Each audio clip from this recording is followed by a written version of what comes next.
Well, as far as BJP MP Rupa Ganguly, who has been detained earlier, Congress left and BJP delegation has been stopped from entering the violence-hit Basirhat area, as well as Bengal continues to be on the boil. The leaders have been stopped from entering the violence-hit area. So those are visuals coming in of how the confrontation that is happening between the political leaders. Rupa Ganguly there, BJP MP, you can see that she is speaking with the police officials. Just a short while back, we also witnessed the visuals of Mohammad Salim of the left.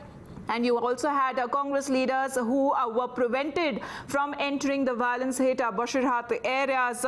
So far, as politics continue to take a center stage, they are playing big on this issue. Political leaders from different parties want to take stock of the situation, as they are claiming, and to meet the people of the violence-hit Basirhat area. Also, so far, questions that are being raised on the police and also on a Mamata government as well. But really looking at the visuals of BJP MP Rupa Ganguly over there, where she has been detained. That's the latest update on that front.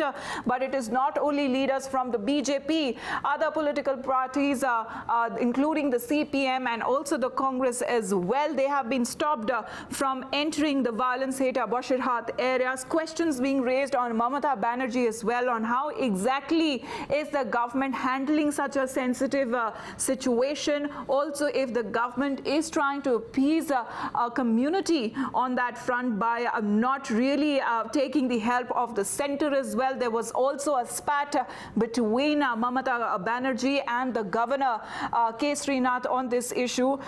We have reactions from the Congress who have been trying to also visit the Basirhat area. Let's listen in.